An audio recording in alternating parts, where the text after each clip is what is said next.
General biology और इसमें हम सेल्स पढ़ रहे हैं। ये हमारी क्लास 6 है। एक बार देख लेते हैं क्लास 5 में हमने क्या क्या पढ़ा था। तो क्लास 5 में सबसे पहले हमने टर्जिडिटी पढ़ा था कि जब प्लांट सेल को हाइपोटेनिक सॉल्यूशन में रखते हैं तो एंडोऑस्मोसिस होता है, जिसके कारण वाटर वो एब्जॉर्व करता है। वॉल्यूम के अंदर वाटर का मतलब सेल के अंदर वाटर का वॉल्यूम बढ़ता है, जिसके कारण प्रोटोप्लाज्म या cytoplasm against the cell wall pull करते हैं और इस कंडीशन को टर्जर कहते हैं। और इससे जो प्लांट है वो स्ट्रेट अपराइट खड़ा रह पाता है। अगर टर्जर प्रेशर कम होता है तो एक स्टेट मतलब मुरझा जाता है, जैसे फ्लैसिड स्टेट होता है, तो उसमें श्रंकन वैक्यूल होता है। फिर उसके बाद हमने देखा था कि जो सेल वॉल्स हैं वो सेल वॉल्स सिर्फ प्लांट्स में नहीं होते हैं, वो सेल वॉल्स बैक्टीरिया, फंगाई इनमें भी होता है। फिर हमने न्यूक्लियस देखा था। न्यूक्लियस में जो मेम्ब्रेन होता है वो दो बाई लेयर लिपिड की बनी होती है। एक को बोलते हैं इनर न्यूक्लियर मेम्ब्रेन और एक को बोलते हैं आउटर न्यूक्लियर मेम्ब्रेन। और इन दोनों न्यूक्लियर मेम्ब्रेन के बीच में जो स्पेस होता है उसको हम लोग बोलते हैं पेरी न्यूक्लियर स्पेस। और जो आउटर न्यूक्लियर मेम्ब्रेन होता है वो कंटिन्यूस होता है ER से, एंडोप्लाज्मिक रेटिकुलम। तो इनका पोजीशन बहुत इंपॉर्टेंट है क्योंकि ये सब मिल के फंक्शन करते हैं। अभी तो हम लोग एक एक करके पढ़ रहे हैं, पर कौन किसके रेस्पेक्ट में कहाँ पर है वो भी इम्पॉर्टेंट रहता है, क्योंकि ये सब मिलकर फंक्शन करते हैं और लाइफ को सस्टेन करते हैं। तो यहाँ पर न्यूक्लियोलस, न्यूक्लियोप्लाज्म, क्रोमैटिन है ना, ये क्रोमैटिन ही सेल डिवीजन के समय क्रोमोसोम के रूप में कन्वर्ट होता है और क्रोमोसोम या क्रोमैटिन DNA और प्रोटीन के बने होते हैं। तो ये outer membrane, inner membrane, ribosomes, nuclear pores से ट्रांसफ़र होता है। तो ये DNA और प्रोटीन से क्रोमोसोम बने रहते हैं और ये रॉड शेप्ड के होते हैं। ये तभी दिखाई देते हैं जब सेल डिवीजन होता है। जब सेल डिवीजन नहीं होता है तब ये क्रोमेटिन फाइबर के रूप में रहते हैं। उसके बाद हमने देखा था क्रोमेटिन फाइबर। तो जो सेल डिवाइड नहीं हो रहा है तो DNA क्रोमेटिन मटेरियल का पार्ट होता है। ठीक है। प्राइमरी फंक्शन इसका क्या होता है, पैकेज ऑफ लॉन्ग DNA। और जब भी सेल डिवाइड होता है तो क्रोमेटिन फाइबर अरेंज हो जाते हैं, ऑर्गेनाइज हो जाते हैं क्रोमोसोम्स में। न्यूक्लियस के हमने कुछ फंक्शंस देखे थे। उसके बाद प्रोकैरियोट्स और यूकैरियोटिक सेल्स हमने देखे थे। जो उन ऑर्गेनिज्म को प्रोकैरियोट्स और यूकैरियोट्स कहते हैं और उनके सेल को प्रोकैरियोटिक सेल या यूकैरियोटिक सेल कहा जाता है। ये कुछ एग्जांपल्स हैं प्रोकैरियोटिक सेल्स के। फिर हमने यूकैरियोट्स देखे थे जिनके पास बॉन्डेड मतलब उनका न्यूक्लियस में न्यूक्लियस मेम्ब्रेन रहता है और बाकी भी जो सेल ऑर्गेनेल्स रहते हैं वो सेपरेटेड रहते हैं एक दूसरे से मेम्ब्रेन के द्वारा। तो मेम्ब्रेन बॉन्ड ऑर्गेनेल्स रहते हैं इनमें। तो अब हम लोग शुरू करते हैं अपनी क्लास नंबर 6 और साइटोप्लाज्म के बारे में पढ़ते हैं। थोड़ा सा हमने देखा था, इसको और देखते हैं। Cytoplasm is the fluid enclosed by the cell membrane except the cell nucleus. तो साइटोप्लाज्म होता क्या है, तो वो सारा पार्ट होता है जो जनरली फ्लूइड होता है between the nucleus and plasma membrane. ठीक है। लेकिन ये जो सेल ऑर्गेनेल्स होते हैं उसको भी हम लोग साइटोप्लाज्म का भाग मान सकते हैं एरिया के रेस्पेक्ट में, क्योंकि ये जो भी एरिया लेते हैं वो साइटोप्लाज्म का एरिया होता है। ठीक है। The material inside the nucleus and content within the nuclear membrane is termed as nucleoplasm. तो साइटोप्लाज्म की तरह एक न्यूक्लियोप्लाज्म भी होता है जो हमने देखा था। तो वो क्या होता है, the material inside the nucleus and content within the nuclear membrane. तो यहाँ आप देख सकते हैं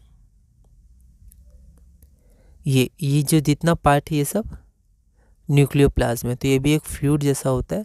तो हम लोग इस पूरा को भी बोल सकते हैं न्यूक्लियोप्लाज्म, इस पूरा को। ठीक है। पर जनरली बीच वाले पार्ट को न्यूक्लियोलस बोला जाता है और ये जो आपका होता है बाकी जो फ्लूइड स्ट्रक्चर होता है वो आपका न्यूक्लियोप्लाज्म होता है। ठीक है। तो बहुत ज़्यादा हम लोग को डिटेल में नहीं जाना है कि क्या सेपरेशन है, स्ट्रिक्ट सेपरेशन क्या होगा। एक जनरल ओवरव्यू हम लोग अब ले रहे हैं, है ना, अभी ले रहे हैं। तो प्रोटोप्लाज्म क्या होता है, तो साइटोप्लाज्म प्लस न्यूक्लियस। और साइटोप्लाज्म में सेल ऑर्गेनेल भी आप विद रिस्पेक्ट टू एरिया कम से कम आप इंक्लूड कर सकते हैं, क्योंकि जो एरिया होता है माइटोकॉन्ड्रिया का, राइबोसोम्स का, लाइसोसोम्स का, है ना, वो सब आपका साइटोप्लाज्म में भी होता है। राइबोसोम्स और जगह भी पाए जाते हैं पर जो साइटोप्लाज्म में पाए जाते हैं वो एरिया उसी का लेते हैं। ठीक है। तो generally both are use interchangeably. तो प्रोटोप्लाज्म, साइटोप्लाज्म, इसको हम कभी कभी एक साथ मतलब जनरली एक जैसा यूज़ कर लेते हैं इंटरचेंजेबली, पर फिर भी आपको डिफरेंस पता होना चाहिए। साइटोप्लाज्म में न्यूक्लियस नहीं आता है पर प्रोटोप्लाज्म में न्यूक्लियस भी आता है। दिस रीजन मतलब साइटोप्लाज्म का जो रीजन होता है वो बहुत ही कम स्टेन लेता है। तो जो ऑनियन पील्स के संग एक्सपेरिमेंट था तो उसमें जो बीचों बीच जो न्यूक्लियस था उसमें स्टेन ज़्यादा था, क्योंकि हमने देखा था पिछली वीडियो में क्रोमेटिन फाइबर, क्रोमा मतलब कलर, तो वो पार्ट ज़्यादा स्टेन लेता है, पर आसपास के पार्ट स्टेन नहीं ले रहे थे, बहुत ही कम। तो ये जो आसपास के पार्ट थे वो साइटोप्लाज्म में, तो cytoplasm takes up very little stain, ठीक है। अब साइटोसोल क्या होता है, तो अगर साइटोप्लाज्म को हम लोग कंसीडर करें कि वो फ्लूइड पार्ट है और साथ में सेल ऑर्गेनेल्स भी है, तो सेल ऑर्गेनेल्स को छोड़ के जो भी फ्लूइड पार्ट हमारा बचा, ठीक है, तो उसको हम लोग बोलते हैं साइटोसोल। तो cytosol is the fluid part of cytoplasm and cytoplasm also consist of organelles and other parts which float in the cytosol. तो वो एक बेसिस देता है जिसपे सारे ऑर्गेनेल्स और कुछ और पार्ट्स भी होते हैं, ठीक है। The cytoplasm is about 80% water, तो साइटोप्लाज्म में लगभग 80% वाटर से बना हुआ है। अब साइटोप्लाज्म के दो पार्ट होते हैं, एक होता है एंडोप्लाज्म और एक होता है एक्टोप्लाज्म। एंडोप्लाज्म, एंडो मतलब अंदर, है ना, इंटीरियर, तो inner part of the cell cytoplasm, और एक्टो मतलब आउटसाइड। एक एक्सो भी आता था, एक्सटर्नल, तो यहाँ एक्टो है, तो एक्टोप्लाज्म आउटसाइड, एक्टोस से बना है, आउटर पार्ट ऑफ साइटोप्लाज्म। तो ये जो एंडोप्लाज्म है वो ग्रैन्युलेटेड होता है, ठीक है, और ये नॉन ग्रैन्युलेटेड होता है। ये डेंस पार्ट होता है, अंदर का पार्ट, और ये थोड़ा वाटरी पार्ट होता है, immediately adjacent to plasma membrane. तो अगर हमारा ये साइटोप्लाज्म है तो इसका जो ये पार्ट है इधर का, थोड़ा अंदर की तरफ, वो आपका डेंस होता है, और जो प्लाज्मा मेम्ब्रेन के नज़दीक रहता है वो वाटरी होता है, ठीक है, डेंस कम होता है, ठीक है। तो हम लोग आगे बढ़ते हैं। अब फंक्शंस क्या है साइटोप्लाज्म का, तो सबसे पहला फंक्शन तो it hold the internal components of cells in place, जो जिस जगह है उसी जगह उसको होल्ड करता है। Helps in the diffusion of signalling molecules across the cell. Signalling molecules या सिग्नलिंग क्या होता है, इंपॉर्टेंट टॉपिक है, इसको अभी हम लोग अभी नहीं देखेंगे, ठीक है। Plays an important part in cellular functions और प्रोसेसेस। तो सेलुलर फंक्शंस या रिएक्शन जो प्रोसेस होते हैं, ट्रांसफ़र होते हैं अलग अलग सॉल्यूट्स के, उसमें ये इंपॉर्टेंट पार्ट प्ले करता है, ओके। तो अब हमारा है सेल ऑर्गेनेल। तो सेल ऑर्गेनेल हमने देखा था ब्रीफ में, ये पार्ट्स ऑफ द सेल होते हैं और ईच ऑर्गेनेल का एक स्पेसिफिक फंक्शन होता है, और ये सेलुलर कंपोनेंट्स होते हैं, इनको सेपरेट भी कर सकते हैं, जैसे माइटोकॉन्ड्रिया हो गया, एंडोप्लाज्मिक रेटिकुलम, गोल्गी अपैरेटस, ठीक है। इस प्रोसेस जिससे इनको सेपरेट किया जाता है, ठीक है, पर इनके फंक्शंस को रखा जाता है वैसा ही, ठीक है। तो फंक्शन को रिटेन किया जाता है पर इनको सेपरेट कर दिया जाता है सेल से, तो उसको हम लोग कहते हैं सेल फ्रैक्शनेशन। तो cellular components are separated by the process of cell fractionation, ठीक है। Complex cells need a lot of chemical activities to support their complicated structure and function. तो जो एनिमल सेल या प्लांट सेल्स होते हैं उसमें भी जो एनिमल सेल्स मेन होते हैं, वो जो हम लोग को जो पढ़ना है, तो उसमें ये जो एनिमल सेल्स हैं या प्लांट सेल्स भी हम लोग रख सकते हैं, तो ये बहुत ही कॉम्प्लेक्स होते हैं और इनमें बहुत सारे कॉम्प्लेक्स रिएक्शंस होते हैं। तो इनको मतलब लाइफ को हमने देखा था सस्टेन करने के लिए सारे रिएक्शंस होने चाहिए, जिसको सेलुलर मेटाबॉलिज्म कहते हैं। तो इस मेटाबॉलिज्म के लिए बहुत सारे रिएक्शंस होते हैं, ठीक है, लाइफ को सस्टेन करने के लिए। To keep this activities of different kind separate from each other, ठीक है। तो अलग अलग फंक्शंस होते हैं उसमें, तो इन सब फंक्शंस को अलग रखने के लिए, मतलब एक स्पेसिफिक पार्ट एक स्पेसिफिक फंक्शन करेगा, जैसे बॉडी में भी होता है, डाइजेशन स्टमक करता है, लंग्स रेस्पिरेशन में हेल्प करते हैं, ठीक है। तो ऐसे ही डिफरेंट पार्ट्स सेल्स में भी डिफरेंट फंक्शन परफॉर्म करते हैं, और इनको सेपरेट करने के लिए कुछ छोटे छोटे ऑर्गन्स होते हैं जिसको ऑर्गेनेल्स कहते हैं, और ये मेम्ब्रेन्स के द्वारा सेपरेटेड होते हैं। To keep these activities of different kind separate from each other, these cells use membrane bound little structures or organelles within themselves. तो इनमें organelles होते हैं.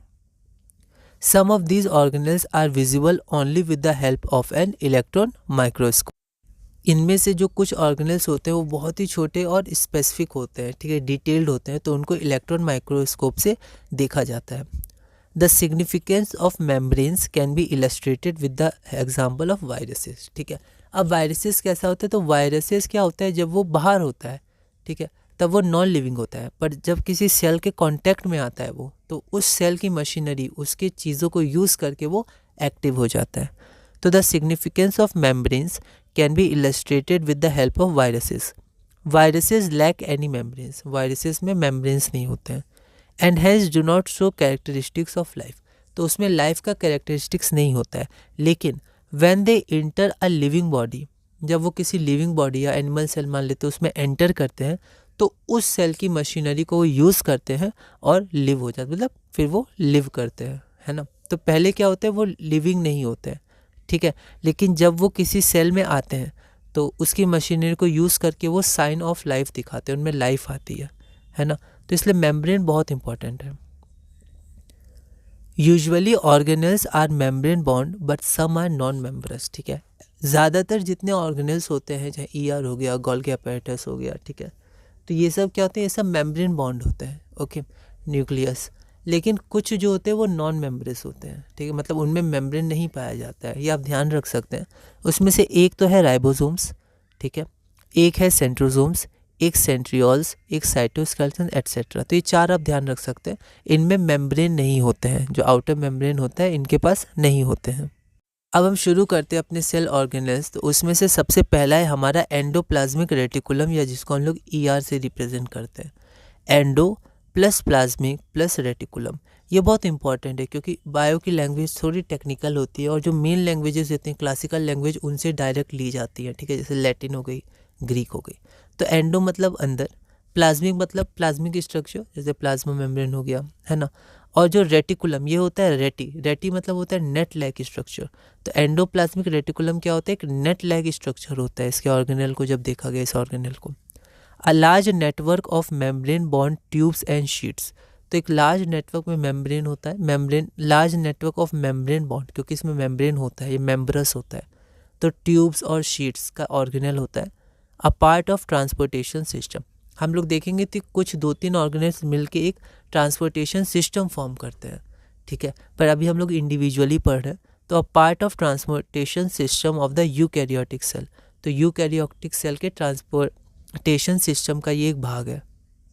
ये दो तरह का होता है, एक आर होता है और एक एस होता है।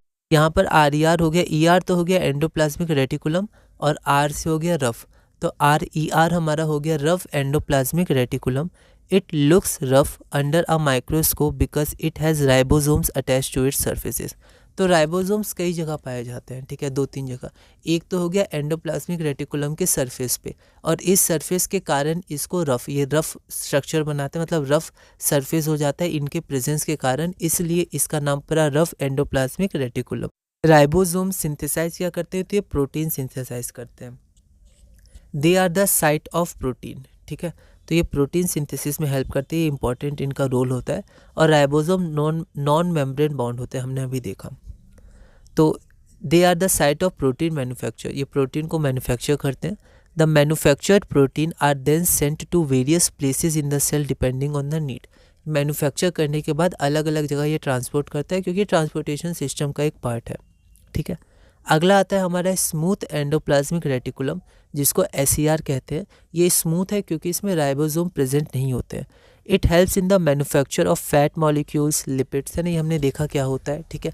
तो आर क्या करता है, manufacture of proteins due to the presence of ribosomes, और एस क्या करता है, manufacture of fat molecules and lipids. ये तो कुछ इंपॉर्टेंट पॉइंट्स हैं, आप इनमें से भी छाट के लिख सकते हैं, ठीक है, और इनको आपको ध्यान रखना है।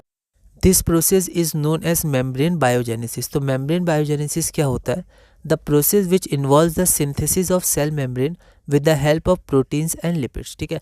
तो प्रोटीन और लिपिड्स को मैन्युफैक्चर एंडोप्लाज्मिक रेटिकुलम ही करता है।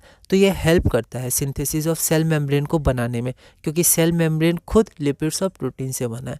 तो इसको बोलते हैं मेम्ब्रेन बायोजेनेसिस। जेनेसिस कह सकते हैं बनाना कुछ, और मेम्ब्रेन को बनाना, ठीक है, जेनरेट करना। तो अब हम लोग देखते हैं functions of ER endoplasmic reticulum. पहला है serve as channel for the transportation of materials especially proteins between various regions of cytoplasm और बिटवीन साइटोप्लाज्म एंड न्यूक्लियस, ठीक है। तो साइटोप्लाज्म और न्यूक्लियस के बीच या फिर साइटोप्लाज्म के डिफरेंट पार्ट्स में ये प्रोटीन को भेजता है, क्योंकि आर में प्रोटीन सिंथेसिस होता है। Provides a surface for some of the biological activities of the cell. तो हमने देखा ये लार्ज एक सरफेस इसके पास है जो शीट्स और ट्यूब से बना हुआ है। तो ये सरफेस प्रोवाइड करता है बायोकेमिकल एक्टिविटीज़ रिएक्शंस होने के लिए। In the liver cell of the group of animals called vertebrates. तो वर्टिब्रेट्स जो एनिमल्स होते हैं उनके लिवर सेल में ईआर एक इम्पॉर्ट एस का एक पार्ट है, एस हमने देखा। तो smooth endoplasmic reticulum plays a crucial role in detoxifying many poisons and drugs. तो अलग अलग पॉइजन्स और ड्रग्स को ये डिटॉक्सिफाई भी करता है। इसका जो SCR पार्ट होता है किसमें, लिवर सेल्स और वर्टिब्रेट्स में। ठीक है, ये हमारा स्ट्रक्चर है। तो आप देख सकते हैं यहाँ पर ये RER है क्योंकि ये सब राइबोसोम्स हैं। ठीक है, ये सब राइबोसोम्स हैं और ये रफ स्ट्रक्चर है। ये न्यूक्लियर पोर है ना, ये हिस्सा न्यूक्लियस है। ठीक है, ये हिस्सा न्यूक्लियस है और ये जो न्यूक्लियस के साथ है, क्योंकि आउटर मेम्ब्रेन के संग ये कंटिन्यूस होता है, ये हिस्सा आपका क्या है, RER, और ये SCR, ये हमारा न्यूक्लियस। ये हमने देखा था न्यूक्लियर पोर्स होते हैं इसमें, ये न्यूक्लियर मेम्ब्रेन हो गया। ठीक है, पर जब हम इसको सेल में बनाएंगे तो सेल में हम लोग इसको थोड़ा ऐसे बनाएंगे। ठीक है, ये है तो ऐसे करके हम लोग इसको शो करेंगे। ठीक है, तो शो करना थोड़ा अलग है और ये थोड़ा उसका थोड़ा सा डिटेल डायग्राम है NCERT के हिसाब से।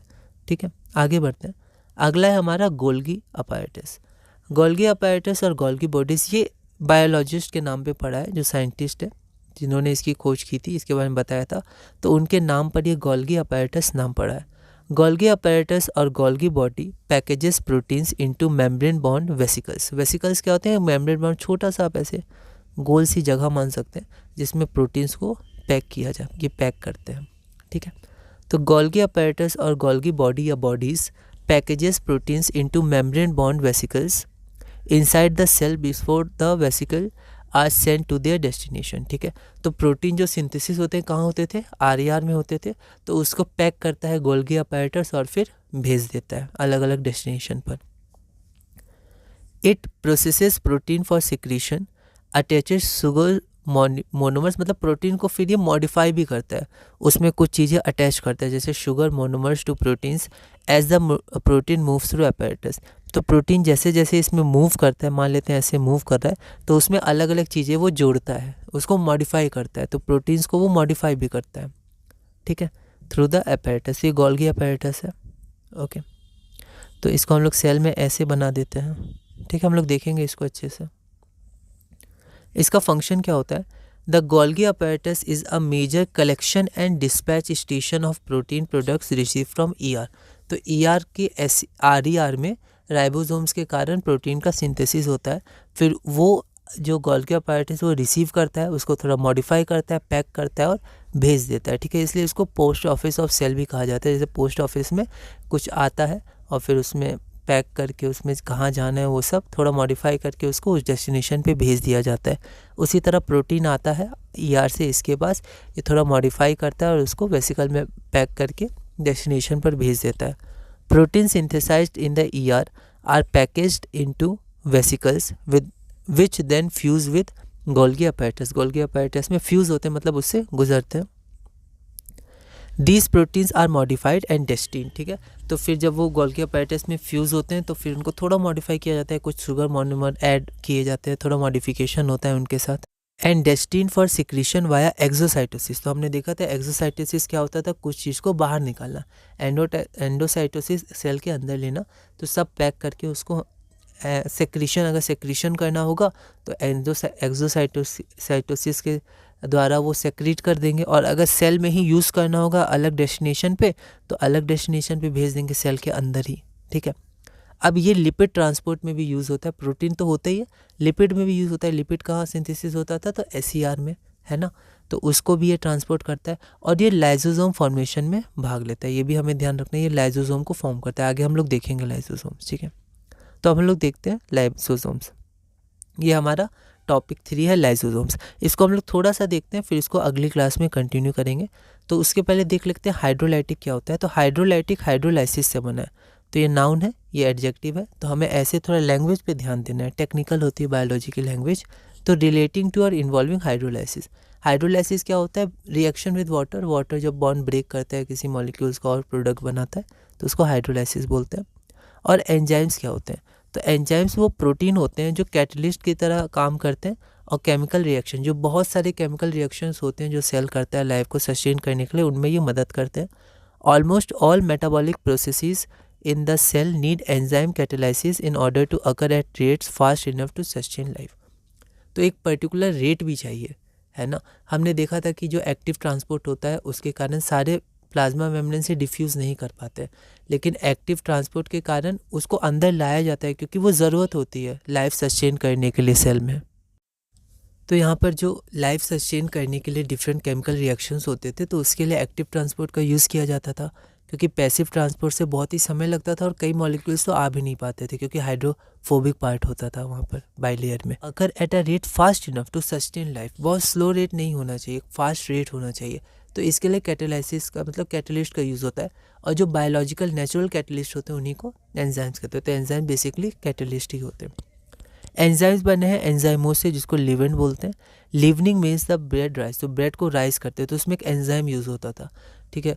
तो उसी के नाम पर हमें एंजाइम पड़ा कि लिवनिंग, ठीक है। ब्रेड जो फूलता है तो उसी के वो जो एंजाइम था, वो जो यीस्ट था, वही मदद करता था फूलने में, तो उसी से नाम पड़ा एंजाइम, ठीक है। तो जो मदद करते हैं केमिकल रिएक्शन को एक फास्ट रेट में अकर होने के लिए, ठीक है। उसके बाद मेटाबॉलिज्म क्या होता है? तो मेटाबॉलिज्म होता है the set of life sustaining chemical reaction in organism. इसको हम लोग मेटाबॉलिज्म कहते हैं, जो चेंज होता है केमिकल रिएक्शन जो होते हैं, क्योंकि रिएक्शन क्या एक चेंज है, केमिकल चेंज। तो मेटाबॉल इस नाम से बना है मेटाबॉलिज्म, और मेटाबॉल होता है चेंज, ठीक है। फिर हम लोग पढ़ेंगे लाइसोसोम्स। तो अगली वीडियो से हम लोग लाइसोसोम, जो हमारी क्लास 7 होगी, लाइसोसोम कंटिन्यू करेंगे। और लाइसोसोम करने के बाद ऐसे ही हम लोग सेल ऑर्गेनेल्स पढ़ेंगे और माइटोकॉन्ड्रिया, और ऐसे करके आगे बढ़ेंगे, ठीक है। तो इस वीडियो में हम लोग इतने ही रखते हैं। अगली वीडियो में हम लोग लाइसोसोम से कंटिन्यू करेंगे।